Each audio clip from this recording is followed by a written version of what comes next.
श्लोक 46। यथा प्रवृत्तिर्भूतानां एन सर्वमिदं ततं स्वकर्मणा तमभ्यर्च्य सिद्धिं विन्दति मानवः। अर्थात जो सभी प्राणियों का उद्गम है और सर्वव्यापी है, उस भगवान की उपासना करके मनुष्य अपना कर्म करते हुए पूर्णता प्राप्त कर सकता है। तात्पर्य, जैसा कि 15वें अध्याय में बताया जा चुका है, सारे जीव परमेश्वर के भिन्न अंश हैं। इस प्रकार परमेश्वर ही सभी जीवों के आदि हैं। वेदांत सूत्र में इसकी पुष्टि हुई है, जन्मादस्य यतः। अतएव परमेश्वर प्रत्येक जीव के जीवन के उद्गम हैं। जैसा कि भगवत गीता के 7वें अध्याय में कहा गया है, परमेश्वर अपनी परा तथा अपरा इन दो शक्तियों के द्वारा सर्वव्यापी हैं। अतएव मनुष्य को चाहिए कि उनकी शक्तियों सहित भगवान की पूजा करे। सामान्यतया वैष्णव जन परमेश्वर की पूजा उनकी अंतरंगा शक्ति समेत करते हैं। उनकी बहिरंगा शक्ति उनकी अंतरंगा शक्ति का विकृत प्रतिबिंब है। बहिरंगा शक्ति पृष्ठभूमि है, लेकिन परमेश्वर परमात्मा रूप में पूर्णांश का विस्तार करके सर्वत्र स्थित हैं। वे सर्वत्र समस्त देवताओं, मनुष्यों और पशुओं के परमात्मा हैं। अतएव मनुष्य को यह जानना चाहिए कि परमेश्वर का भिन्नांश होने के कारण उसका कर्तव्य है कि वह भगवान की सेवा करे। प्रत्येक व्यक्ति को कृष्ण भावना अमृत में भगवान की भक्ति करनी चाहिए। इस श्लोक में इसी की संस्तुति की गई है। प्रत्येक व्यक्ति को सोचना चाहिए कि इंद्रियों के स्वामी ऋषिकेश द्वारा वह विशेष कर्म में प्रवृत्त किया गया है।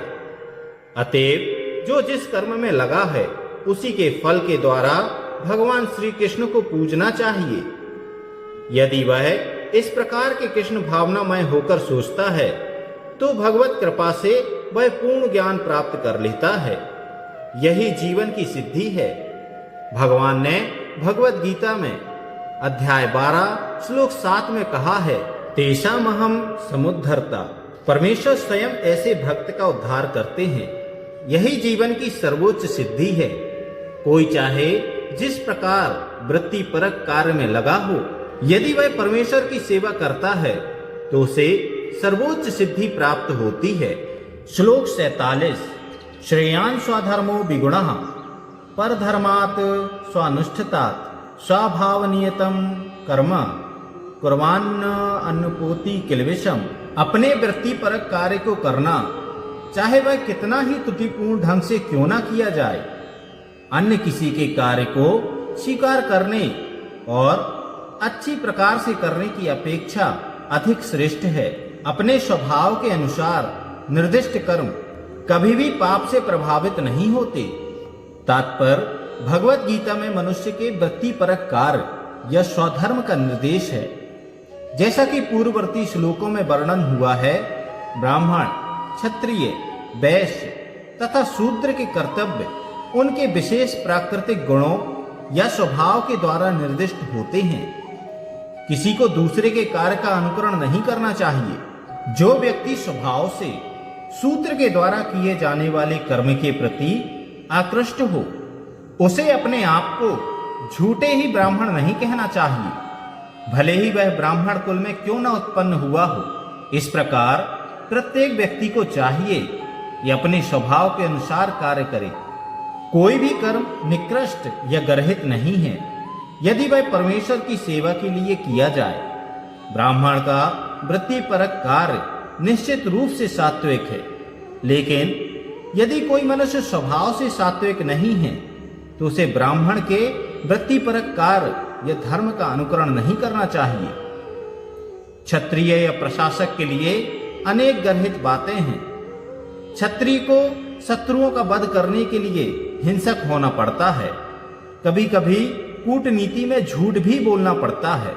ऐसी हिंसा तथा कपट राजनीतिक मामलों में चलता है, लेकिन क्षत्रिय से यह आशा नहीं की जाती कि वह अपने वृत्तिपरक कर्तव्य त्याग कर ब्राह्मण के कार्य करने लगे।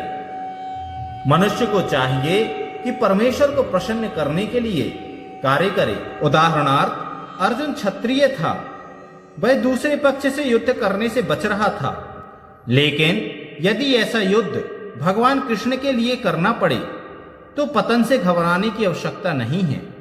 कभी कभी व्यापारिक क्षेत्र में भी व्यापारी को लाभ कमाने के लिए झूठ बोलना पड़ता है। यदि वह ऐसा नहीं करे तो उसे लाभ नहीं हो सकता।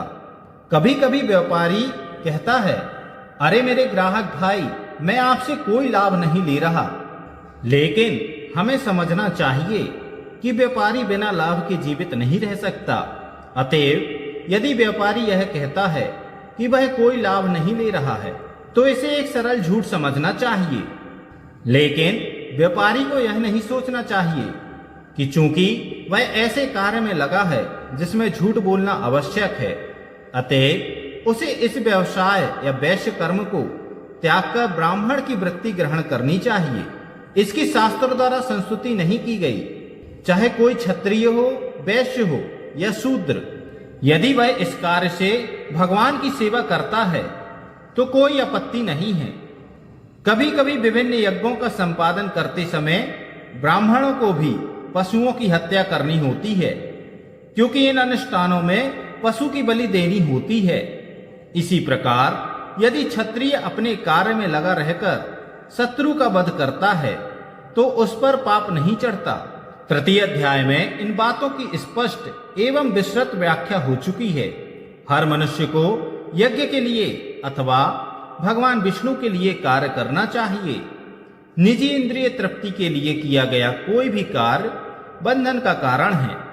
निष्कर्ष यह निकला कि मनुष्य को चाहिए कि अपने द्वारा अर्जित विशेष गुण के अनुसार कार्य में प्रवृत्त हो और परमेश्वर की सेवा करने के लिए ही कार्य करने का निश्चय करे।